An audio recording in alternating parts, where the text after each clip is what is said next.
नमस्कार विद्यार्थी बंधू आणि भगिनींनो. आज आपण दूरचित्रवाणी वाहिनीसाठी संहिता लेखन या विषयाचा अभ्यास करू. तुम्ही वृत्तपत्रीय लेखनाची कौशल्य याचं चिंतन केलं. आकाशवाणीसाठी कसं लिहायचं आणि आकाशवाणीसाठी बातम्या सुद्धा कशा सादर करायच्या याचाही अभ्यास केला. आज आपण दूरचित्रवाणी हे माध्यम आणि त्यासाठी उद्या तुम्ही समजा पत्रकार व्हायचं ठरवलं किंवा स्वतंत्र संहिता लेखक व्हायचं ठरवलं तर मग आपल्याला काय काळजी घ्यावी लागेल, त्या माध्यमाची भाषा जी आहे ती भाषा कशी अवगत करावी लागेल या संदर्भातलं चिंतन आपण आज करूया. मुळात जसं मी याआधी सुद्धा आपल्याला सांगितलं की वृत्तपत्रीय लेखन ही लेखी भाषा असते, आकाशवाणीचं लेखन ही बोली भाषा असते आणि दूरचित्रवाणीचं लेखन ही बोली आणि कायिक भाषा असते. म्हणजे तुम्ही जे पडद्यावरती दिसणार आहात तर तुमचा चेहरा हा बोलला पाहिजे, चेहऱ्यावरती भावनांचं प्रतिबिंब उमटलं पाहिजे. म्हणून तर दूरदर्शनवर, दूरचित्रवाणी वाहिनीवर किंवा खाजगी वृत्तवाहिनीवर बातम्या देणारे जे लोक आहेत त्यांना वृत्त निवेदक म्हटलं जातं. म्हणजे तो बातम्या नुसता सांगत बसत नाही, तो कास्ट करतो. न्यूज कास्टर, इंग्रजीमध्ये न्यूज कास्टर असं म्हटलं जातं. म्हणजे तो बातमी सादर करतो आहे. बातमी तो नुसतीच सांगत नाही, वाचत नाहीये. समोर स्क्रिप्ट दिसलंय आणि ते तो भरभर वाचतोय असं होत नाही. गेल्या 25-30 वर्षांचा जर आपण दूरचित्रवाणी वाहिनीचा प्रवास पाहिला, टेलिव्हिजन मीडियाची प्रगती पाहिली तर आपल्या देशामध्ये कधी एकेकाळी फक्त दूरदर्शनची मक्तेदारी होती आणि विशेषतः 1990च्या दशकानंतर खाजगी वृत्तवाहिन्या आल्या, परदेशातून वृत्तवाहिन्या आल्या, भारतामध्येही अगदी ईनाडू चॅनल सारखी वृत्तवाहिनी, ही देशी वृत्तवाहिनी, अशा खाजगी वृत्तवाहिन्या जन्माला आल्या. एंटरटेनमेंट चॅनल्स, मनोरंजन वाहिन्या जन्माला आल्या आणि आपल्या देशामध्ये माध्यम क्षेत्रात वाहिन्यांचं जे काही नंतर पीक आलं, मी हा शब्द वापरतो, खूप मोठ्या संख्येनं वृत्तवाहिन्या, मनोरंजन वाहिन्या आल्या आणि तुमच्यासारख्या नवोदितांना तशा संधी सुद्धा प्राप्त झाल्या. ह्या पार्श्वभूमीवर म्हणजे आपण आज संहिता लेखनाचा अभ्यास करणार आहोत, पण या बॅकड्रॉपवरती आपण दूरदर्शनचा इतिहास पाहायला पाहिजे. तुम्हाला परीक्षेत कदाचित प्रश्न येऊ शकतील की दूरदर्शनचं पहिलं प्रक्षेपण कधी झालं, तर आपल्याला सांगता आलं पाहिजे की प्रायोगिक स्वरूपामध्ये दूरदर्शनवरून, म्हणजे खरं म्हणजे दूरचित्रवाणी वाहिनीवरून असं म्हणूया आपण, कारण दूरदर्शन भारतामधल्या सरकारी वाहिनीला म्हटलं जातं आणि जागतिक पातळीवरचं चॅनल जे आहे त्याला आपण दूरचित्रवाणी वाहिनी असं म्हणूया.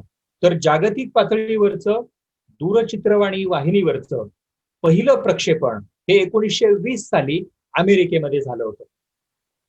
त्यामुळे संहिता लेखनाच्या अनुषंगानं समजा तुम्हाला असा प्रश्न आला की दूरचित्रवाणी वाहिनी, दूरदर्शन या माध्यमाचं पहिलं प्रक्षेपण कधी झालं, तर आपल्याला आठवणीनं हे उत्तर द्यायचं आहे, 1920 साली झालं. आता त्या प्रयोगामध्ये एका यांत्रिक तबकडीवरून चित्र सरकवण्याचा प्रयत्न केला गेला, पण ही चित्र पाहिजे तेवढ्या गतीनं पुढे सरकत नव्हती. तो पहिला प्रयत्न होता.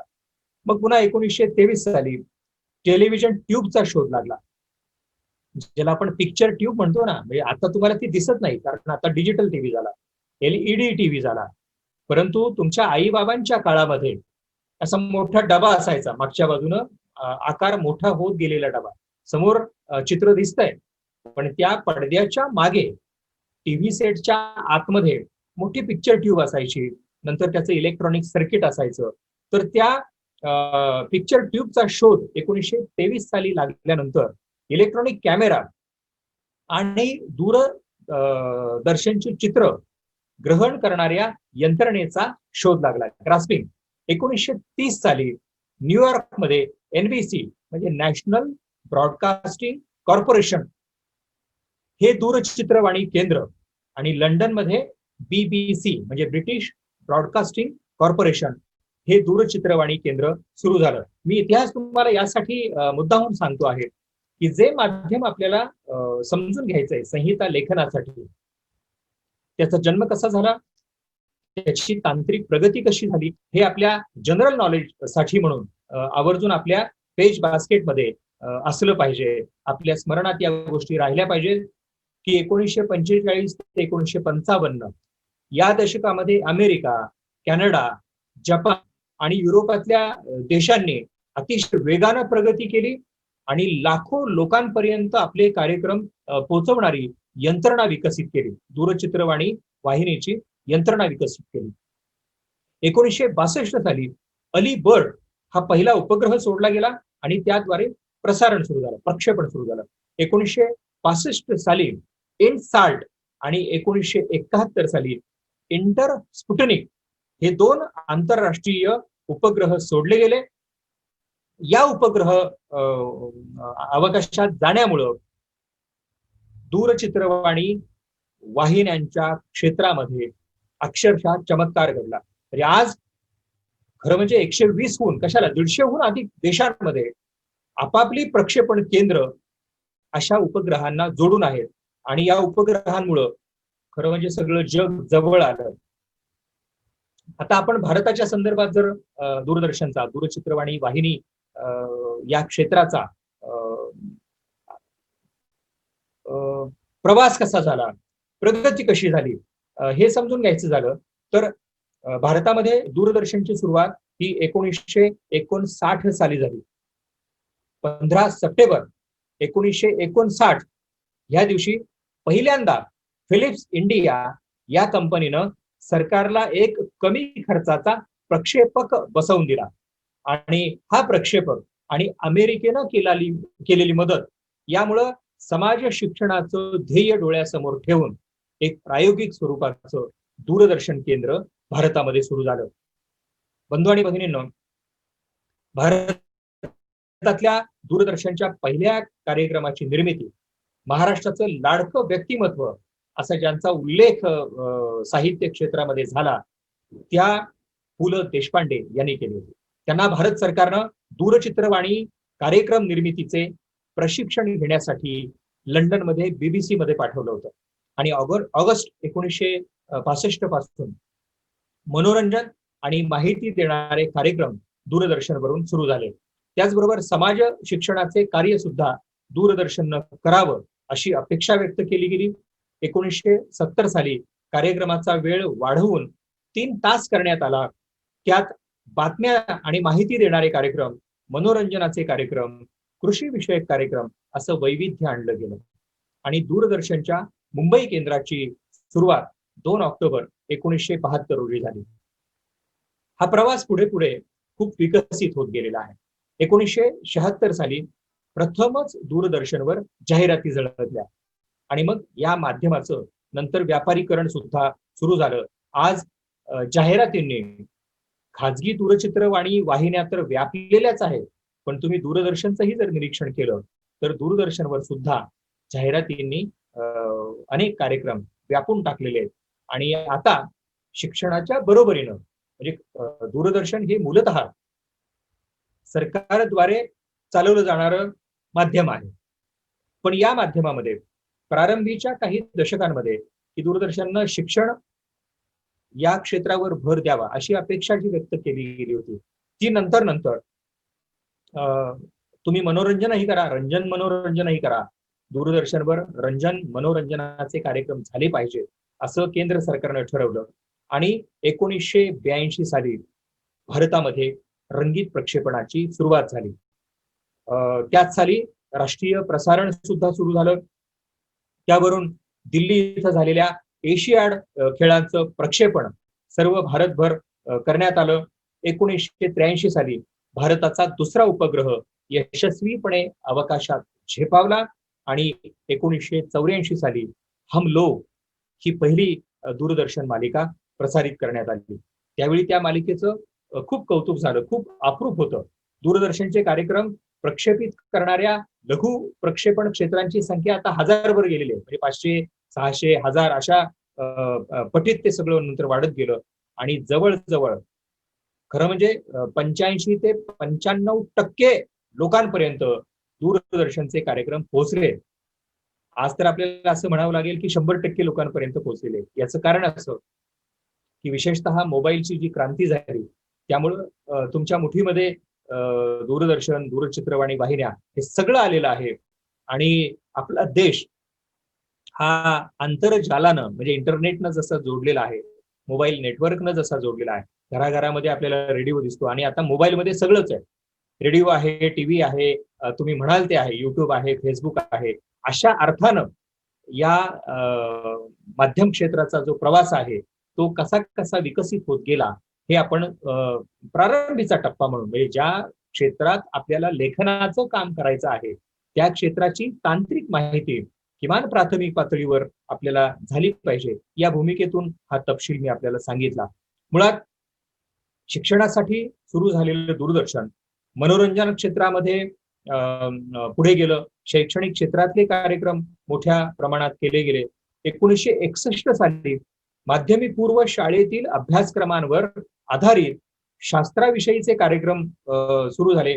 देशभरातल्या महाविद्यालयीन विद्यार्थ्यांना त्यांच्या वेगवेगळ्या अभ्यासक्रमांशी निगडीत असे कार्यक्रम 15 ऑगस्ट 1984 पासून कंट्री वाईड क्लासरूम या कार्यक्रमाच्या अंतर्गत दाखवले जाऊ लागले आणि 1 सप्टेंबर 1987 पासून शालेय विद्यार्थ्यांसाठी बालचित्रवाणी सुरू झाली. म्हणजे मी पुण्यात सिम्बायोसिस महाविद्यालयात जेव्हा शिकत होतो तेव्हा आमच्या शेजारी असलेली बालचित्रवाणी म्हणजे प्रभात रस्त्यावरती पुण्यात बालचित्रवाणीचं मुख्यालय आहे. आमच्यासाठी फार कौतुकाचा विषय होता तो. आम्ही विद्यार्थी दशेत असताना, तुम्ही आज विद्यार्थी दशेत आहात. बालचित्रवाणी मनामनाची जनाजनाची अशी अशी ती टॅगलाईन होती बालचित्रवाणी. त्या बालचित्रवाणीमध्ये मराठी माध्यमातून कार्यक्रम प्रसारित केले जाऊ लागले आणि महाराष्ट्रभर शालेय विद्यार्थ्यांना त्याचा फायदा झाला. आता आपण हा झाला आपली दूरदर्शनची प्रगती, दूरदर्शनचा प्रवास. आपण असं समजून घेऊया की दूरदर्शनवर किंवा दूरचित्रवाणी वाहिन्यांवर जे कार्यक्रम प्रसारित केले जातात त्या कार्यक्रमांचं स्वरूप कसं असतं ते स्वरूप जर आपण समजून घेतलं तर मग त्यासाठी संहिता लेखन कसं करायचं हे सुलभ होईल असं मला वाटतं. मी तुम्हाला आवाहन करणार आहे की आकाशवाणी असो किंवा दूरदर्शन असो या संदर्भामध्ये तुमच्या ग्रंथालयात असलेली पुस्तकं तुम्ही वाचा आणि माध्यम चित्रवाणी नावाचं आकाशानंद यांचं पुस्तक आहे मराठीमधलं आणि आकाशवाणी आणि दूरदर्शन हे चंद्रकांत भोंजाळ यांचं पुस्तक आहे, पुस्तिके स्वरूपातलं आहे. ते समजून घ्या. त्याच्यामध्ये चित्र आहेत, त्याच्यामध्ये अशा काही नोट्स आहेत की ज्या तुम्हाला संहिता लेखन या विषयाचा अभ्यास करण्याबरोबरच विशेषतः आकाशवाणी, ऑल इंडिया रेडिओ आणि दूरचित्रवाणी या 2 माध्यम क्षेत्रांची तांत्रिक जुजवी माहिती होण्यासाठी निश्चित उपयोग होईल. तर आपण आता ज्या प्रचंड वाहिन्या पाहतो, शेकडो वाहिन्या आहेत, तर या वाहिन्यांवरती जे कार्यक्रम सादर केले जातात त्यांचं स्वरूप कसं असतं म्हणजे आपण दूरदर्शन पासून सुरुवात करू. दूरदर्शन हे सरकारी मालकीचं माध्यम आहे. सरकारच्या आधिपत्याखाली दूरदर्शनचे कार्यक्रम होतात. त्यामुळे तिथं फार जबाबदारीनं पाहिलं जातं. म्हणजे विशेषतः राष्ट्रहिताचे विषय जे असतात, गोपनीयतेचे विषय असतात किंवा आपल्या देशाची गोपनीय माहिती किंवा आपल्या देशाच्या हिताला बाधा येईल अशी माहिती बाहेर जाता कामा नये किंवा असं कोणी जर वक्तव्य करत असेल तर असलं वक्तव्य दूरदर्शनवरती अलाव केलं जात नाही. अशा काही गोष्टी आहेत की ज्यावर आधारित आचारसंहिता असते तेही आपण समजून घेऊया. कार्यक्रमांचं स्वरूप कसं असतं तेही समजून घेऊया की दूरदर्शनवर मनोरंजनाच्या कार्यक्रमांचं प्रमाण जसं वाढलं तसं त्याची वेगवेगळी रूपं तयार केली गेली आणि त्याच्यामध्ये दूरदर्शनकडं हे समाज परिवर्तनाचं साधन म्हणून कार्य करणं, राष्ट्रीय ऐक्याच्या भावनेला बळकटी येईल असे कार्यक्रम करणं आणि समाजामध्ये मनोवैज्ञानिक वृत्ती जोपासली जाईल, अंधश्रद्धेच्या विळख्यातून समाज मुक्त होईल असे कार्यक्रम करणं असं डिझाईन केलं गेलं. त्यामुळे आपण संहिता लेखनाचा जेव्हा अभ्यास करतो आहोत तेव्हा आपल्याला या सेक्टरचा विचार करावा लागेल की दूरदर्शनसाठी तुम्ही संहिता लिहा तर मग कसल्या कसल्या संहिता तुम्हाला लिहाव्या लागतील. राष्ट्रीय ऐक्याच्या संहिता, समाज परिवर्तनाचे प्रोग्राम होतील 20 मिनिटाचे, 15 मिनिटाचे, 23 मिनिटांचे. अशा संहिता तुम्हाला तयार करावी लागणार आहे. ज्ञानविज्ञान, तंत्रज्ञान, क्रीडा, कला, साहित्य, संस्कृती अशा वेगवेगळ्या क्षेत्रातल्या संहिता तुम्हाला लिहाव्या लागतील. त्यामुळं मी तुम्हाला असं अपील करेल की दूरदर्शन आणि खाजगी वाहिन्या यांच्यावरती आता जे कार्यक्रम प्रक्षेपित होतात त्यांचं निरीक्षण तुम्ही करा. त्या निरीक्षणाचं आणि आपल्या आवडीनिवडींचं नातं जोडण्याचा प्रयत्न करा. म्हणजे समजा तुम्हाला क्रीडा क्षेत्राची आवड असेल तर मग प्रत्येक चॅनलवर क्रीडाविषयक कुठले कुठले कार्यक्रम दाखवले जात आहेत, ते कसे दाखवले जातात, त्याचं सादरीकरण कसं होतं, म्हणजे अँकर काय बोलतो, नंतर जे पॅकेज असतं ते पॅकेज कसं जोडलं जातं, त्या पॅकेजची बोली कशी आहे, त्याची भाषा कशी आहे, त्याचं सादरीकरण कसं आहे, हे सगळं समजून घेतलं पाहिजे. म्हणजे अगदी काय समजा शेतीविषयक कार्यक्रम आहे दूरदर्शनवर, विशेषतः शेती, संस्कृती, कुटुंब नियोजन, कुटुंब कल्याण, कौटुंबिक सौहार्द, जसं मी आकाशवाणीच्या संदर्भात तुम्हाला सांगताना वनिता मंडळ, म्हणजे असं दुपारी महिला बसलेल्या आहेत आणि त्यांच्या ज्या गप्पा चालतात त्या गप्पांमधून प्रबोधन, संध्याकाळच्या वेळी दिवे लागण्याच्या वेळी कुटुंब एकत्र बसलेलं आहे तर त्यांच्या संध्याकाळच्या गप्पा, शिळोप्याच्या गप्पा, असे छोटे छोटे शब्द घेऊन जे कार्यक्रम केले जातात, जसे आकाशवाणीवर केले जातात तसे दूरदर्शनवर आरंभीच्या काळात केलेच जायचे. म्हणजे ग्रामीण भागात पारावर बसलेली माणसं, ग्रामीण भागामध्ये संध्याकाळी वाड्याच्या सोप्यावर बसलेली माणसं, असा बॅकड्रॉप तयार करून कार्यक्रमांचं डिझाईन व्हायचं. आता काळ बदलला, शहरीकरण मोठ्या प्रमाणात वाढलेलं आहे, तर मग कार्यक्रमांचं स्वरूपही साधारणपणे नागर वसाहती, ज्याला आपण अर्बनाइज्ड एरिया म्हणूया, अशा शहरी लोकांसाठीचे कार्यक्रम डिझाईन केले जातात, डेव्हलप केले जातात आणि ते टेलिकास्ट केले जातात. तर ते आपल्याला समजून घ्यायचं आणि त्यासाठी आपल्याला दूरचित्रवाणी पाहावीच लागेल. विषयानुसार निरीक्षण करा आणि विषयानुसार स्वतःची लेखन कौशल्य विकसित करा. शेती, शिक्षण, समाजकारण, राजकारण, साहित्य, कला, संस्कृती, पर्यावरण किंवा समाजातल्या वंचित वर्गाचे प्रश्न, सांस्कृतिक परंपरेची ओळख करून देणं, ती परंपरा जतन संवर्धन करण्यासाठी कार्यक्रम तयार करणं, त्याच्यामध्ये लोकांचा रस वाढवणं, असं तुम्हाला आपल्या संहिता लेखनाच्या संदर्भामध्ये कला कौशल्य, लेखन कौशल्य वाढवावंच लागेल. आणि ते वाढवण्यासाठी मुळात आधी कार्यक्रम पाहत राहणं आणि मग जसे कार्यक्रम सादर होतात तसं आपली लेखन शैली विकसित करणं, अशी सूचना मला आपल्याला करायची आहे. दूरचित्रवाणी वाहिनीवरच्या कार्यक्रमांची विभागणी ही विशिष्ट रचना आणि प्रकारांनुसार केली जाते. म्हणजे उदाहरणार्थ तुम्हाला जाहिरातीची संहिता तयार करायची, माहितीपटाची संहिता करायची. आपण माहितीपटावर उद्या स्वतंत्र बोलूया, पण नाटकं, मालिका, मुलाखती, प्रश्नमंजुषा, टॉक शो, हार्ड शो, विशेषतः न्यूज चॅनल्स जी आहेत वेगवेगळी वृत्तवाहिन्या, या वृत्तवाहिन्यांचा रनडाऊन हा सुद्धा समजून घेण्याची गोष्ट आहे. रनडाऊन म्हणजे बातम्या जशा सादर होतात तशी अदाकारी, तसं कास्टिंग केलं जातं. तर ते कास्टिंग आपल्याला समजून घ्यायला पाहिजे, त्याचं टाइम टेबल आपल्याला समजून घ्यायला पाहिजे, त्याची रचना, त्याचे प्रकार समजून घ्यायला पाहिजे आणि मग त्या कार्यक्रमांच्या प्रकारानुसार आपल्याला लेखन करावं लागेल. म्हणजे पहा, प्रत्येक प्रकाराचं, म्हणजे समजा talk show, prime time show, morning show, afternoon show, म्हणजे बातम्यांमध्ये असतो आणि एंटरटेनमेंट चॅनलमध्ये सुद्धा असतो. तर त्या वैशिष्ट्यानुसार तुम्हाला त्या रचना, त्या कार्यक्रमांचं आकृतीबंध डिझाईन म्हणूया आपण, हा तुम्हाला तयार करावा लागेल. आणि मग आपण उदाहरण घेऊया की समजा आपल्याला आरोग्यविषयक काही संदेश पोहोचवायचा आहे, तर मग समजा जाहिरात करायची झाली तर तसं रचना आपल्याला करावी लागेल की अतिशय कमी वेळामध्ये परिणाम करणारा जाहिरात हा रचना प्रकार आहे. तुम्ही दूरदर्शनवर जर पूर्वी पाहिला असेल तर चल पडी है एक लहर, गांव गांव और डगर डगर, शिशु की रक्षा, संदेश हमारा, हे गाणं तुमच्या आई बाबांनी तर नक्की ऐकलं असेल. याच्यातून लसीकरणाचं महत्व सांगितलं गेलं होतं. अगदी अशिक्षित माणसाला सुद्धा पटेल किंवा एखाद्या विषयावर चर्चा घडवायची असेल तर वादसंवाद सारखे कार्यक्रम म्हणजे दूरदर्शनवर म्हणजे सह्याद्री वाहिनी जी आहे त्याच्यावरती वाद संवाद सारखे कार्यक्रम, किंवा मी 1999 साली जेव्हा ईटीव्हीचा वृत्त विभाग प्रमुख म्हणून हैदराबादला गेलो, तर तिथं आम्ही इन्फोटेनमेंट चॅनल डिझाईन केलं होतं. इन्फोटेनमेंट म्हणजे ज्याच्यामध्ये माहिती पण आहे आणि ज्याच्यामध्ये एंटरटेनमेंट पण आहे. आता हे माहिती आणि मनोरंजन याचा संयोग घडवणारी वृत्तवाहिनी भारतामध्ये रामोजीराव या व्यक्तिमत्वानं पहिल्यांदा आणली. म्हणजे खाजगी वृत्तवाहिनी आणि विशेषतः एन्टरटेनमेंट घडवणारं एक साम्राज्य निर्माण करण्याचं श्रेय रामोजीराव या व्यक्तिमत्वाकडे जातं, की त्यांनी एका वेळी 40 चॅनल चालवले.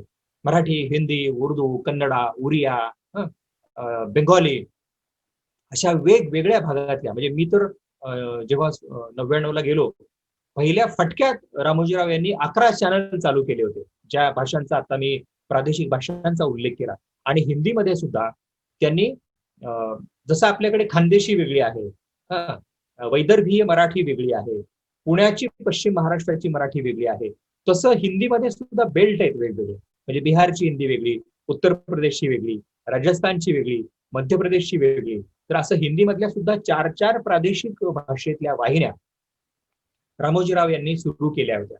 ती आठवण मला तुम्हाला यासाठी सांगायची आहे की तेव्हा आम्हाला भाषेनुसार आपलं माध्यम, आपली वाहिनी ही कशी डिझाईन आणि डेव्हलप करायची याचं खूप चांगलं प्रशिक्षण मिळालं, की ज्याचे अनुभव मी तुम्हाला आता सांगतो आहे आपलं संहिता लेखन सक्षम करण्यासाठी. की एखाद्या विषयाची भरपूर माहिती प्रेक्षकांपर्यंत पोहोचवायची असेल तर मग अगदी जाहिरात हे जसं लघु संदेश देणारं माध्यम आहे, तसं भरपूर माहितीसाठी माहितीपट करणं आहे. त्याच्यावर आपण उद्या बोलू. पण समजा वृत्तवाहिनीचं एक उदाहरण आपण घेऊन त्यातले टप्पे समजून घ्यायचे झाले तर मी असं म्हणेल की तुम्ही सकाळचं, दुपारचं आणि रात्रीचं अशी किमान 3 बुलेटिनचं तरी उद्यापासून ऑब्झर्व्ह करायला सुरुवात करा.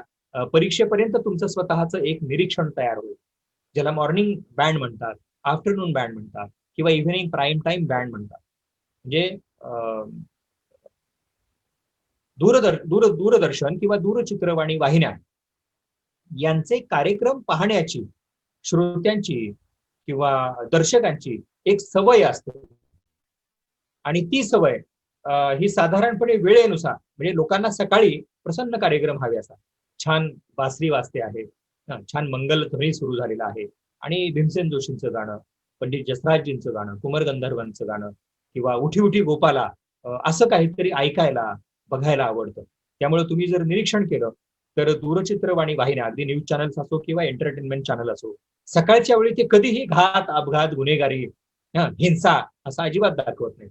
सकाळी ते धार्मिक कार्यक्रम दाखवतात, आध्यात्मिक कार्यक्रम दाखवतात, प्रबोधनात्मक, संस्कार संबंधी असे कार्यक्रम दाखवतात. त्यामुळे मॉर्निंग प्राईम टाइम जो असतो, म्हणजे सकाळच्या वेळेचा जो कार्यक्रम आहे त्या कार्यक्रमाचं संहिता लेखन म्हणजे आपल्याला प्रसन्न, सुविचार, सकारात्मक असा विचार करावा लागेल.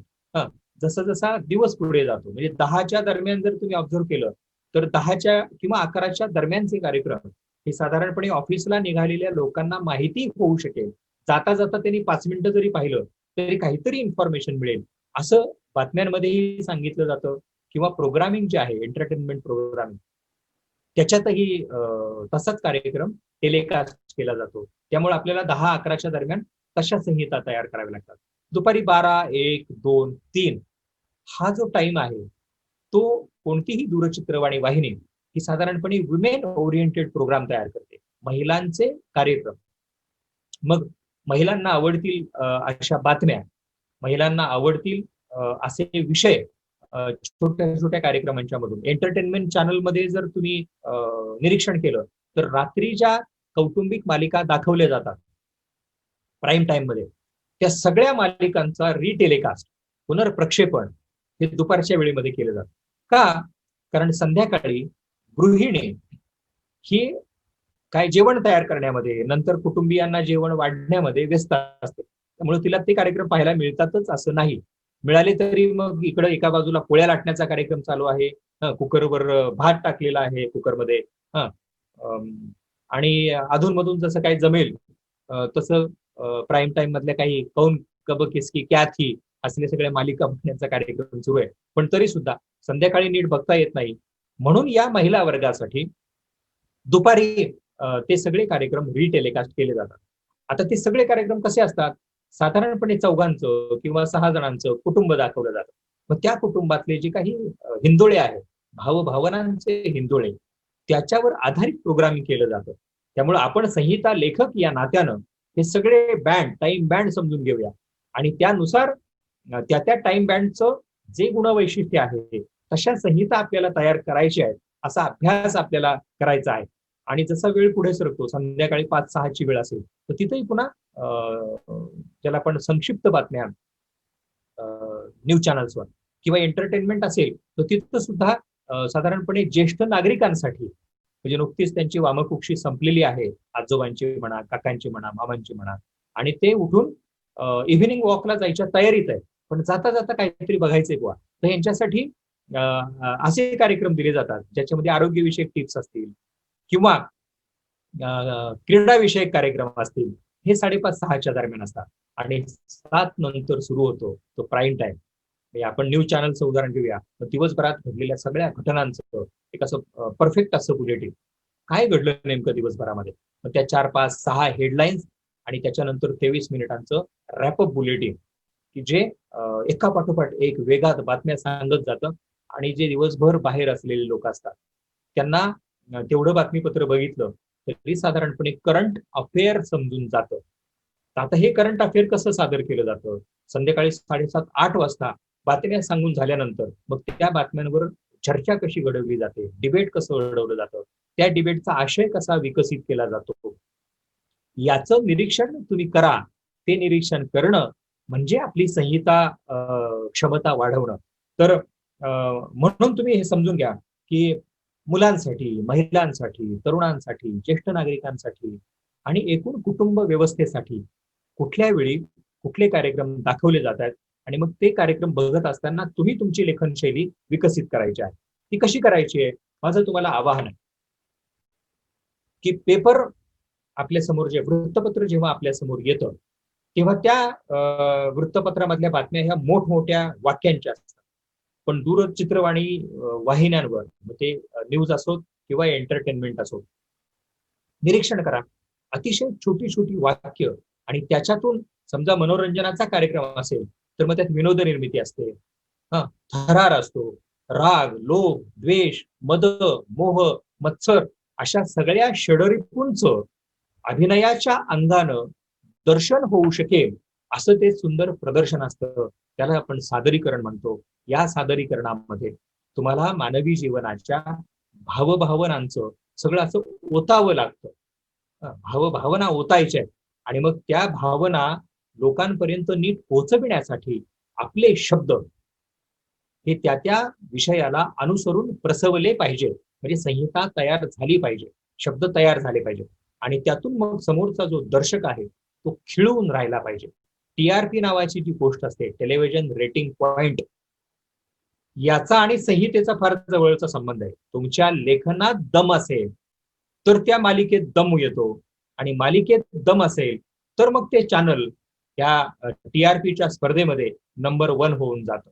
त्यामुळे त्या नंबर 1च्या स्पर्धेमध्ये तुम्हा संहिता लेखकांचा महत्वाचा वाटा आहे आणि ते संहिता लेखनाचं कौशल्य वाढवण्यासाठी, विकसित करण्यासाठी आपण जे आज चिंतन करतो आहोत त्यातला महत्वाचा धागा मला तुम्हाला पुन्हा पुन्हा सांगायचा आहे. बोलीभाषा हा दृक्श्राव्य माध्यमाचा आत्मा आहे. माणूस जे बोलतो आहे तसा कार्यक्रम लिहायचा. संहिता लेखनाची प्रक्रिया काय? की माणूस बोलतोय म्हणजे तो असं, मी असे केले आहे, मी असे केले असते तर बरे झाले असते, तुम्ही तसे केले असते तर बरे झाले असते, असं नाही बोलत माणूस. मी असं केलं असतं ना तर बरं झालं असतं रे, किंवा तू जे केलं ना ते वाईट केलं. ही झाली संवादी भाषा. त्यामुळे संहितेमध्ये संवाद हा प्राधान्याचा विषय आहे. असं संवाद लेखन आपल्या हातून झालं पाहिजे. म्हणजे मगाशी बोलताना मी जेव्हा आठवण काढत होतो ईटीव्हीची, आम्ही न्यूज बुलेटिनची तयारी करत होतो आणि त्या एंटरटेनमेंट इन्फोटेनमेंट चॅनलमध्ये आम्ही सकाळी 8 वाजता संवाद नावाचा एक कार्यक्रम ठेवला होता. आणि त्याच्यामध्ये राजू परुळेकर हे जे ज्येष्ठ पत्रकार आहेत ते अर्धा तास रोज कोणा ना कोणाची मुलाखत घ्यायचे, अर्धा तास किंवा 40 मिनिटं. आणि महाराष्ट्रातल्या लोकजीवनातल्या सर्व साहित्य, कला, संस्कृती, रंजन, मनोरंजन, क्रीडा, राजकारण, समाजकारण, जीवनातल्या सर्व अंगांमध्ये सर्वांग पूर्ण जीवन ज्याला म्हणूया आपण, असा समावेश असलेली व्यक्तिमत्व त्या कार्यक्रमात निमंत्रित केली जायची आणि त्यांचा उलगडा केला जायचा. त्या व्यक्तिमत्वाचा उलगडा त्या मुलाखतीमधून केला जायचा. त्यामुळे संहिता लेखनाची ही वेगवेगळी उदाहरणं मी आपल्याला सांगतो, की जर आपल्याला प्रश्नमंजुषा, क्वेश्चनेअर करायचे आहे, क्विज करायचे आहे, तर मग क्विजचं स्क्रिप्टिंग कसं असेल, संवाद करायचा आहे, दोन लोकांची मुलाखत करायची आहे, मग ते संवाद लेखन, त्या संवाद लेखनाची संहिता, त्या कार्यक्रमाची संहिता कशी असते. म्हणजे अँकर बोलतो आहे, अँकरचे 10 प्रश्न आहेत, हे प्रोड्युसरने त्याला द्यायचे असतात. म्हणजे तुमची जबाबदारी जी आहे ती लेखनाची आहे आणि त्या प्रोड्युसरची जबाबदारी अशी आहे की तुमच्याकडून त्याला अपेक्षित असलेलं लेखन करून घ्यायचे. आता आपण आपल्या भूमिकेपुरतं आज जरा सीमित राहूया, की संहिता लेखक म्हणून तुम्हाला बातम्या लिहायच्यात, संहिता लेखक म्हणून संवाद लेखन, प्रश्नमंजुषा, मुलाखती, डिबेट, डिस्कशन असं सगळं घडवायचंय. मग तो सगळं आपल्याला स्क्रिप्टचा विचार करावा लागेल. म्हणजे जर संवाद करायचा असेल तर छोटी छोटी वाक्य आहेत, डिबेट करायचा असेल तर असे खणखणीत शब्द हवे, तिथं मृदू भाषा असलेले शब्द, विनंती वजा शब्द असं नसणार. डिबेटमध्ये म्हणजे एकमेकांवरती आरोप प्रत्यारोपांच्या फैरी झाडल्या पाहिजेत, असं सगळं त्या संहितेमध्ये आलं पाहिजे. मी हे प्राधान्यानं वृत्त वाहिन्यांचं बोलतो आहे, की प्राईम टाइम मध्ये त्या त्या दिवसाचे जे कळीचे विस्फोट घडवणारे विषय समोर आलेले असतात, त्याच्यावरती प्राईम टाइम मध्ये जेव्हा अँकर तो कार्यक्रम करतो तेव्हा त्या अँकरला स्क्रिप्ट देण्याचं काम हे संहिता लेखकाचं, म्हणजे आपण कॉपी एडिटर म्हणूया, ती कॉपी तुम्ही कशी करायची हे आपण आता बोलतो आहोत. की संध्याकाळच्या वेळी तुम्ही मंगलाचरण नाही देऊ शकत. मंगलाचरण म्हणजे सकाळी करायची प्रार्थना, संध्याकाळच्या वेळी दिवसभरात जे घडलेलं आहे त्याचा आढावा घेऊन आरोप प्रत्यारोपांच्या फैरी, इकडून वाद होतो आहे, तिकडून प्रतिवाद होतो आहे, असं वाद प्रतिवादाशी संबंधित संहिता ही आपल्याला तयार करावी लागणार आहे. असं मी जी उदाहरणं देतोय ती यासाठी की तुम्हाला मला असाइनमेंट द्यायची. मी एक असाइनमेंट देणार आहे की तुम्ही कोणत्याही एका वृत्तवाहिनीचं निरीक्षण करा आणि त्या निरीक्षणामधून संहिता लेखनासाठी अपेक्षित असलेले कार्यक्रम किंवा कार्यक्रमांसाठी अपेक्षित असलेली संहिता हे परस्पर संबंधित आहे, ही करायची आपल्याला. तर मग तुम्ही समजा एबीपी माझा या वृत्तवाहिनीचं निरीक्षण करा आणि सकाळपासून रात्रीपर्यंत त्यांचे जे किमान 5-6 मेजर कार्यक्रम असतात त्या कार्यक्रमांचं स्वरूप काय आहे आणि मग त्या कार्यक्रमामध्ये कसले शब्द, कसलं कास्टिंग होत आहे हे ऑब्झर्व करायचं आणि त्यानुसार संहिता लेखनाची आपली शैली तयार करायची. मी आपल्याला या निमित्तानं महाराष्ट्रवन नावाच्या चॅनलचं जेव्हा मी युट्यूब 1-2 वर्षापूर्वी डिझाईन डेव्हलप केलं, रिडिझाईन केलं, त्याचा एक प्रोमो दाखवू इच्छितो की त्याच्यामध्ये एक न्यूज अँकर बुलेटिन सांगतो आहे. वेगवेगळे कार्यक्रम जे त्या चॅनलवरती आम्ही डिझाईन केले होते, तर त्या कार्यक्रमाचं स्निपेट म्हणजे समजा गावाकडच्या बातम्या एक अँकर कसा सांगतो, एखाद्या माणसाची मुलाखत ज्याला 1-to-1 इंटरव्ह्यू म्हणतात ती कशी घेतली जाते, एखाद्या राजकीय व्यक्तिमत्वाचं निधन होतं तर मग त्याला श्रद्धांजली देणारा कार्यक्रम, बातम्या तर सांगायच्याच असतात परंतु बातम्या सांगता सांगता त्या व्यक्तिमत्वाविषयी समाज जीवनातले लोक जे वेगवेगळं बोलतात त्या सगळ्याचा गोषवारा घेऊन अँकरनं स्वतः बोलायचं असतं. ते तो कसा बोलतो किंवा त्या वृत्तवाहिनीचा संपादक वगैरे ही जी कोणी माणसं असतात ते कसं बोलतात हे सगळं संहितात्मक असतं, त्याचं स्क्रिप्ट असतं जे आधी ठरवलं गेलेलं असतं. किमान पक्षी ती भूमिका ठरवलेली असते. ती भूमिका, ती संहिता ठरवणारे तुम्ही उद्याचे वृत्त निवेदक आहात, लेखक आहात, संहिताकार आहात. आपण एक उदाहरण पाहूया महाराष्ट्रवन नावाच्या चॅनलच्या एका प्रोमोच्या माध्यमातून आणि तुम्ही निरीक्षण करा की बॅक टू बॅक त्यात जे दाखवलेलं आहे ते म्हणजे वेगवेगळे कार्यक्रम आहेत आणि त्या कार्यक्रमांमध्ये जे आपल्या समोर येतं ती संहिताच असते, फक्त ती चित्र स्वरूपात अँकरच्या कास्टिंगच्या स्वरूपात आपल्या पुढे आली आहे. पण पडद्याच्या मागं ते लिहिलं जातं. तर ते कसं लिहिलं असेल याचं संकल्पचित्र आपल्या डोळ्यासमोर उभं राहावं, यासाठी मी तो प्रोमो आपल्याला दाखवणार आहे. भारतीय महिला क्रिकेट संघाची T20 कर्णधार हरमनप्रीत कौर हिच्या खांद्यावर आता आणखीन एक जबाबदारी असणार आहे. महिला विश्वचषकामध्ये भारताला अंतिम फेरीत पोहोचवण्याचा महत्त्वाचा वाटा तिचा आहे. हरमनप्रीतला अखेर आता पंजाब पोलिसांमध्ये पोलीस उपअधीक्षक पदावर रुजू करण्यात आलेला आहे. पंजाबचे मुख्यमंत्री कॅप्टन अमरिंदर सिंग आणि पोलीस महासंचालक सुरेश अरोरा यांनी हरमनप्रीतच्या खांद्यावर विशेष स्टार लावत तिला शुभेच्छा दिल्या आहेत. नाबार्ड कर्ज सहाय्य योजनेतून रस्ते सुधारणा आणि पूल बांधकामासाठी 300 कोटी रुपयांची तरतूद करण्यात आली आहे. मुंबई पुणे द्रुतगती महामार्गाची क्षमता वाढवण्याच्या दृष्टीनं 4,797 कोटींची तरतूद.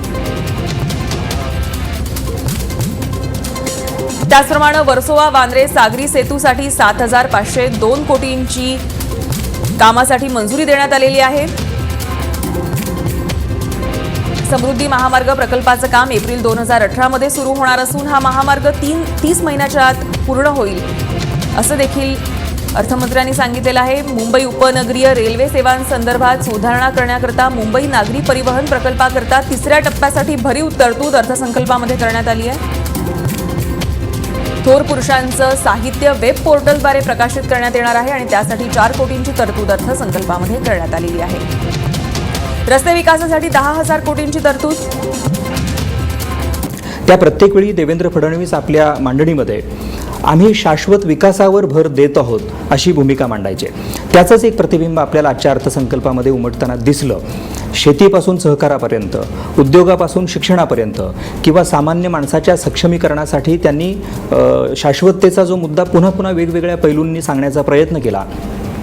त्यात विशेषतः कौशल्यांचा विकास झाला पाहिजे ही जी भूमिका घेतलेली आहे ती मला असं वाटतं की आजच्या अर्थसंकल्पाचं ठळक वैशिष्ट्य म्हणता येईल. जमलेल्या माझ्या सर्व मराठी बांधवांनो, भगिनींनो आणि मातांनो,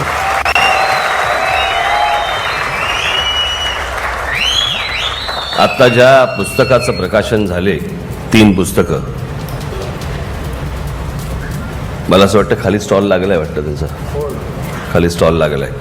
पण ही 3ही पुस्तकं मला असं वाटतं महाराष्ट्रातल्या प्रत्येक मराठी घरामध्ये असली पाहिजेत. ही वाचल्यानंतर मी काय म्हणतोय हे तुम्हाला समजेल.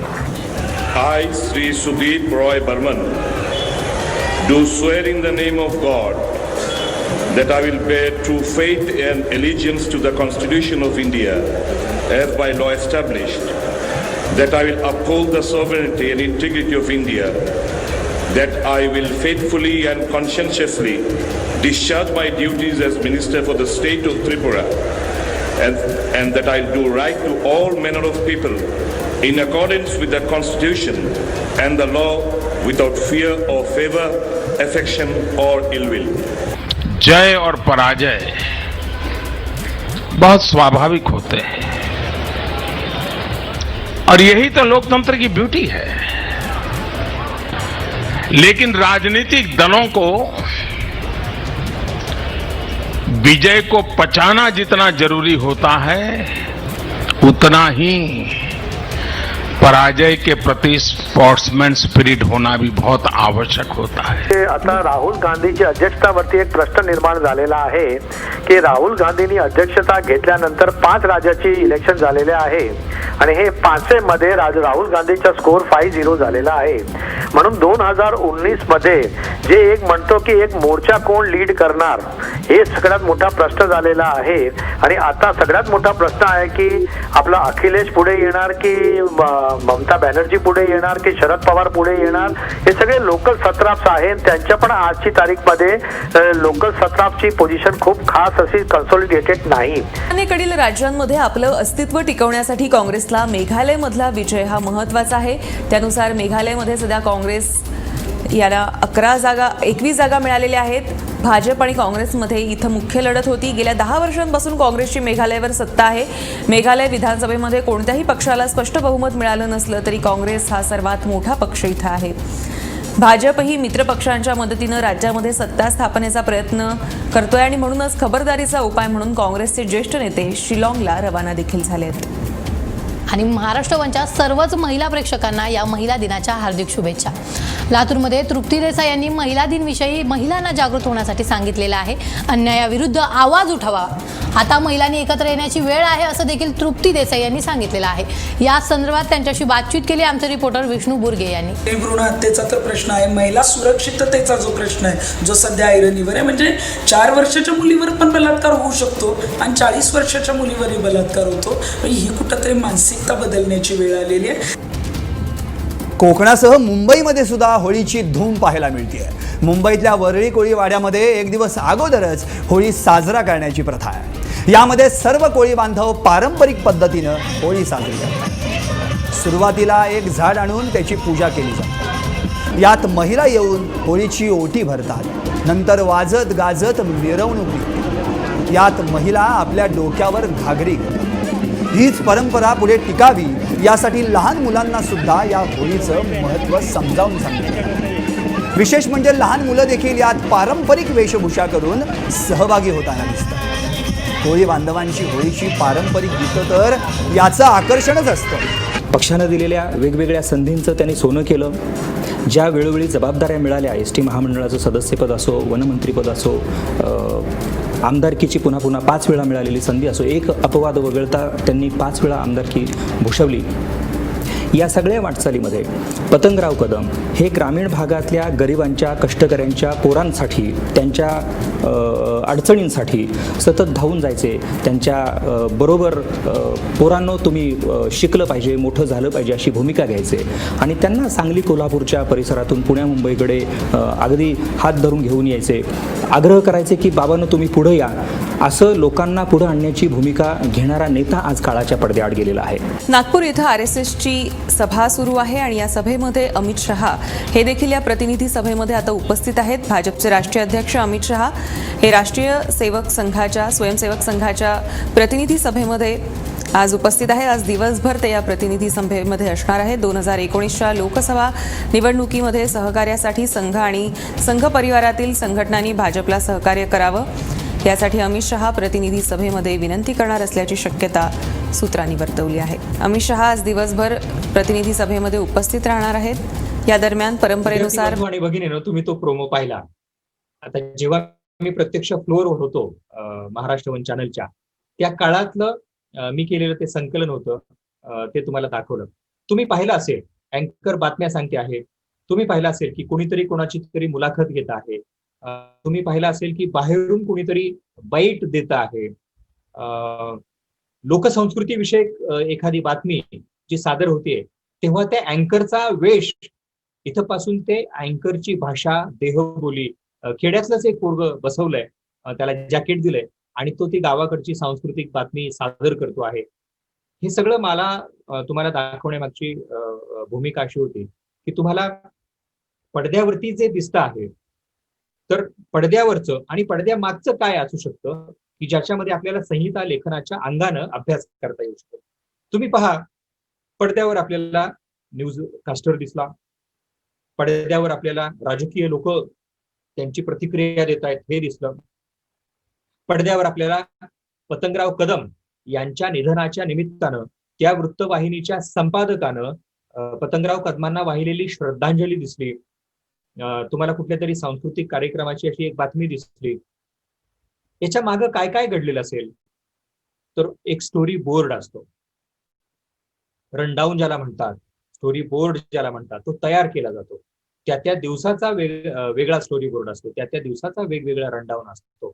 तर हे वृत्तवाहिन्यांमध्येही असतं, हे मनोरंजन वाहिन्यांमध्येही असतं। म्हणजे एंटरटेनमेंट चॅनलच्या बाबतीत तर मी तुम्हाला सांगतो, विषय संहिता लेखनापासूनच किंवा संकल्पना निर्माण करण्यापासून, मी संकल्पनेचं बोलतो, एखादी संकल्पना तयार करणं, एखाद्या कार्यक्रमाची संकल्पना तयार करणं, म्हणजे ते काम अक्षरशः 3-3 महिने आधी केलं जातं। म्हणजे समजा संहिता लेखनाच्या अंगानं तो प्रोड्युसर म्हणजे न्यूज प्रोड्युसर असतो, म्हणजे उदाहरणार्थ 15 ऑगस्ट किंवा 26 जानेवारी, गुढीपाडवा, दिवाळी, या ज्या सगळ्या आपल्या लोकजीवनामधल्या घटना घडामोडी आहेत, सण वार आहेत, उत्सव आहेत, तर त्या चॅनलचा संपादक आणि त्यांचा जो निर्मिती विभाग आहे, ते किमान 2-3 महिने आधी ठरवतात की आपली ह्या वर्षीची थीम काय घ्यायची। म्हणजे आपण आत्ताचं उदाहरण घेऊया, संहिता लेखनाच्या अंगानं मी तुम्हाला आता दुसरी एक असाइनमेंट देतो की कोरोनाच्या पार्श्वभूमीवर अर्ध्या तासाचा एक प्रोग्राम तयार करायचा आहे. वृत्तवाहिनीसाठी कोरोना या विषयावर अर्ध्या तासाच्या वृत्तचित्राची एक संहिता तयार करा. हा, आता ती संहिता कशी कशी तयार होऊ शकते, म्हणजे तुम्ही थेट असं दाखवू शकता की वुहान, चीन मधलं वुहान हे गाव, आणि तिथं काहीतरी घडतं आहे आणि आपल्याकडं मात्र जगरहाटी सुरू आहे, आपल्याला काही माहितीच नाहीये. वुहानमध्ये माणसं मरतायत, त्याची एक 2-3 ओळींची बातमी कधीतरी एखाद्या बुलेटिन मध्ये येऊन गेली, नंतर काय तिची काही कोणी दखल घेतली नाही. पुन्हा कधीतरी एक ब्रेकिंग न्यूज येऊन गेलेली आहे आणि त्या ब्रेकिंग न्यूज मध्ये वुहान मधला तो जो काही हाहाकार आहे, शेकडो माणसं मरायला लागली, हजारो माणसं मरायला लागलेली, लाखो माणसांना कोरोनाची बाधा होते आहे, असं त्याचं व्यापक स्वरूप जेव्हा असं हळूहळू समोर यायला लागलंय, त्यानंतर मग आपल्या देशातल्या वृत्तवाहिन्या, आपल्या देशातलं लोकजीवन, आपल्या देशातलं सरकार हे हादरवून गेलेलं आहे. हा झाला फ्लॅशबॅक. त्यामुळे आपण जेव्हा कार्यक्रम करायला जाऊ, संहिता लेखनाची असाइनमेंट मी तुम्हाला देतो की अर्ध्या तासाची कोरोना विषयक संहिता आपल्याला करायची आहे बातमीपत्राच्या अंगाने. आपण डॉक्युमेंटरी या विषयावर उद्या बोलू, पण आज न्यूज चॅनलसाठी अर्ध्या तासाचा एक स्पेशल प्रोग्राम द्यायचा आहे कोरोनावर. तर तुम्ही त्याचा रनडाऊन कसा तयार कराल, त्याच्या संहितेची तयारी कशी कराल, जसं मी आपल्याला सांगतोय तसं चीन, वुहान, सुरुवातीला दुर्लक्ष, त्याच्यानंतर गांभीर्य, आणि मग जेव्हा ते एकदम अंगावर येतं, सगळ्या जगाच्या अंगावर कोरोना येतो, तेव्हा उडालेला हाहाकार, असा तो फ्लॅशबॅक, आणि त्यानंतर सुरू होतो एक जीव घेणा प्रवास. असे शब्द प्रसवले पाहिजे. आणि मग तो जीव घेणा प्रवास हा अगदी आपल्या देशात नव्हे, आपल्या राज्यात, आपल्या गावात, आणि होय अगदी आपल्या उंबरठ्यावर सुद्धा कोरोना येतो आणि आपलं जगणं हैराण करून जातो. आता हे असं लिहित जायचं आणि त्याच्या अनुषंगानं मग लोकांच्या प्रतिक्रिया आहेत, सरकारी पातळीवरच्या बातम्या आहेत, ते त्याच्यामध्ये इनपुट म्हणून आपल्याला द्यायचं आहे. असं ते संहिता लेखन आपल्याला करायचं. आणि मग त्या विशेष कार्यक्रमाचा समारोप कशात? कोरोना आला, मानवी जीवनामध्ये हाहाकार घडवून गेला, कोरोना आला, माणसं मारून गेला, पण होय कोरोनाच्या या करुण कहाण्या, कोरोनाच्या या गंभीर कहाण्या एका बाजूला होत्या, आणि त्याच वेळी कोरोनाच्या काळातही माणुसकीचा झरा पाझरत होता. असे शब्द आपल्याला तयार करायचे, आणि मग त्यातून काही पॉझिटिव्ह स्टोरीज, म्हणजे माणसं उपाशी होती पण तरीही दुसऱ्यांची तहान भूक भागवत होते. हजारो लोक जेव्हा रस्त्यावरून जात होते आपापल्या गावाकडं, महानगरी मुंबईमधून राजस्थानमध्ये, महानगरी मुंबईमधून बिहार, उत्तर प्रदेशमध्ये, अगदी पश्चिम बंगालकडे माणसं चालत गेली. शेकडो मैलांचा प्रवास करू माणसं चालत होती. चालता चालता माणसं थकत होती. थकता थकता माणसं रात्रीच्या अंधारात रेल्वे रुळावर पडत होती, आणि होय माणसं मरतही होती. असं शब्द योजन झालं पाहिजे. म्हणजे रेल्वे खाली जो लोकांचा बळी गेला, अशी उदाहरणं घेत घेत आपली ती कार्यक्रमाची संहिता पुढे गेली पाहिजे. मी तुम्हाला हे सॅम्पल म्हणून सांगतोय. तर तुम्ही असं चिंतन करा आणि तो प्रोग्राम तयार करा. असाइनमेंट म्हणून तुम्ही तो न्यूज प्रोग्राम तयार करा. डॉक्युमेंटरीचं नंतर बोलू, पण मी न्यूज प्रोग्रामचं बोलतो. माध्यमाच्या भाषेबद्दलचं, संहितेच्या रचनेबद्दलचं मी तुम्हाला सांगतो आहे. हे तुम्ही करावं. दूरचित्रवाणी वाहिनी यातल्या भाषेचं कौशल्य तुमच्यामध्ये आपल्या या व्याख्यानाच्या निमित्तानं उतरलं पाहिजे, आलं पाहिजे, अशी माझी अपेक्षा. आणि त्यासाठी प्लीज तुम्ही समजून घ्या की दूरचित्रवाणी ही बहिर्मुख गोष्ट आहे. बहिर्मुख म्हणजे तुम्हाला दिसतंय डोळ्यानं. आकाशवाणी हे श्राव्य माध्यम आहे, म्हणजे तुम्ही डोळे झाकायचे आणि ऐकायचं. पण दूरचित्रवाणी मात्र ते एबीपी माझंच आहे ना, उघडा डोळे बघा नी काय आहे ते सगळं आहे ना, उघडा डोळे बघा, असं अशी जी टॅगलाईन आहे ती होय दूरचित्रवाणी वाहिनी, बातमी असो किंवा मनोरंजन असो, हे डोळे उघडे ठेवून एन्जॉय करायची गोष्ट असते. याचा अर्थच असा की तुम्हाला संहिता लिहिताना रेडिओची असो किंवा दूरचित्रवाणीची असो, भाषा समजून घेणं आवश्यक आहे आणि ती भाषा विकसित करणं आवश्यक आहे. त्याचं कौशल्य अंगीकारणं, आपल्या अंगभूत करणं आवश्यक आहे. त्यासाठी आपण अभ्यास करतो आहोत की दूरचित्रवाणी वाहिनी या प्रसार माध्यमाची भाषा स्वतंत्र असते, त्याची एक वेगळी शैली आहे. ती शैली दृश्य आणि ध्वनीच्या माध्यमातून असते. हे मुद्दे तुम्ही लिहून घ्या. याच्यावर आधारित तुम्हाला प्रश्न येऊ शकतात की दूरचित्रवाणी वाहिनी या प्रसार माध्यमांची भाषा कशी असते. तर तुम्ही असं लिहिलं पाहिजे की ती दृश्य आणि ध्वनीच्या माध्यमातून होते. विविध दृश्य साखळीमधून विषय उलगडत पुढे नेला जातो. त्याला अनुरूप असं साजेसं निवेदन असतं आणि संवादाच्या मदतीनं ते माध्यम प्रेक्षकांपर्यंत एखादी कथा, एखादी बातमी, एखादी माहिती पोचवत असतं. त्यामुळे माणसांची भाषा ही इतर प्राण्यांच्या भाषेपेक्षा जी वैशिष्ट्यपूर्ण आहे ती सगळी वैशिष्ट्य आपल्या संहितेमध्ये आली पाहिजे. माणसाची भाषा आणि तिची अभिव्यक्ती ही हावभाव, खाणाखुणा, ठराविक चिन्ह, प्रतीक यांच्याच केवळ मदतीनं होते असं नाही, तर त्याच्याही पलीकडे जाते. म्हणजे काही वेळा माणूस असा स्तब्ध होतो, तो मोठा पॉज घेतो. तुम्ही अचानक पाहिलं असेल, म्हणजे तुम्ही विशेषतः एखादा गंभीर प्रसंग जेव्हा घडतो तेव्हा तो जो न्यूज कास्टर आहे, वृत्त निवेदक जो आहे, त्याची अभिव्यक्ती एकदम बदलून जाते, त्याचा भाव बदलून जातो आणि तो थेट असं म्हणतो की अँड द ब्रेकिंग न्यूज. आणि आता अशी एक ब्रेकिंग न्यूज आलेला आहे, काय अशी घटना घडलेली आहे, आपण पाहतो आहोत की अमेरिकेच्या ट्विन टॉवरवर दहशतवादी हल्ला झाला आहे. म्हणजे 9/11 असा ज्याचा उल्लेख केला जातो. अमेरिकेच्या जागतिक व्यापार वर्ल्ड ट्रेड सेंटरवर झालेला हल्ला, तो प्रसंग मला इथं तुम्हाला उदाहरण म्हणून सांगायचा आहे की त्या क्षणी स्टुडिओत असलेला जो अँकर असतो त्याची हावभाव बदलून जातात, त्याची देहबोली बदलून जाते आणि म्हणून पुढच्या लोकांच्या लक्षात येतं काहीतरी वेगळं आहे, काहीतरी ब्रेकिंग न्यूज आहे. ती ब्रेकिंग न्यूज सांगण्यासाठी आपली भाषा, आपली बॉडी लँग्वेज ही आपल्याला समजली पाहिजे. आपण संहिता लेखनाचं बोलतोय, पण संहिता लेखन म्हणजे केवळ कोरड्या कागदावर उतरलेले शब्द नव्हे, अजिबात नाही. वेगवेगळ्या प्रचार माध्यमांच्या द्वारे व्यक्त होणाऱ्या दृश्य भाषा, चित्रभाषा, चिन्ह भाषा, स्पर्शाची भाषा, शरीराची भाषा, ज्याला आपण बॉडी लँग्वेज म्हणतो, त्या बॉडी लँग्वेजचं ही एक वेगळं शास्त्र आहे. ते शास्त्र आपल्याला समजून घ्यायचं आहे. ते शास्त्र तुम्हाला समजलं की संहिता लेखन समजलं.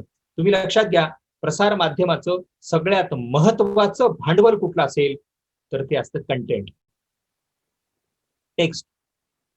प्रसार माध्यमाचंच कशाला, तर सगळ्या माध्यमांचं भांडवल हे टेक्स्टच असतं. कंटेंट इज किंग असं सातत्यानं म्हटलं जातं. म्हणजे बाकी ठीक आहे, पैसा, जाहिराती, मार्केटिंग, पण या सगळ्याचा जो आधार आहे तो टेक्स्ट हाच आहे, संहिता हाच आहे. त्यामुळे त्या संहिता क्षेत्राचे तुम्ही उद्याचे राजे. मी जेव्हा म्हणतो ना कंटेंट इज किंग, ते किंग म्हणजे तुम्ही, तो कंटेंट घडवणारे तुम्ही मीडिया क्षेत्रातले किंग, राजे आहात. त्यामुळं हे राजे लोकांनो, मी तुम्हाला त्या कंटेंट क्रिएशनचं जे सांगतो आहे की वृत्तपत्र, रेडिओ, टेलिव्हिजन, त्याकडे जर चांगला कसदार कंटेंट असेल तर ती माध्यमं जनमानसामध्ये आपला प्रभाव टाकतात, आपलं चांगलं स्थान निर्माण करू शकतात. त्यामुळे हा सगळा मजकूर चांगल्या भाषेच्या माध्यमातून मांडण्याची जबाबदारी तुम्हाला पार पाडायची आहे. आणि ती जबाबदारी पार पाडण्यासाठी, स्क्रिप्टिंगचं स्किल वाढवण्यासाठी तुम्ही तुमची लेखनाची भाषा साधी, प्रवाही, आवश्यक तिथं बोली स्वरूपाची ठेवा. संहिता लेखनामध्ये प्रेक्षकांशी थेट संवाद साधणाऱ्या भाषेला महत्व आहे. त्या भाषेचं कौशल्य तुम्ही विकसित करा. You are going to win. You can be the king in the content creation.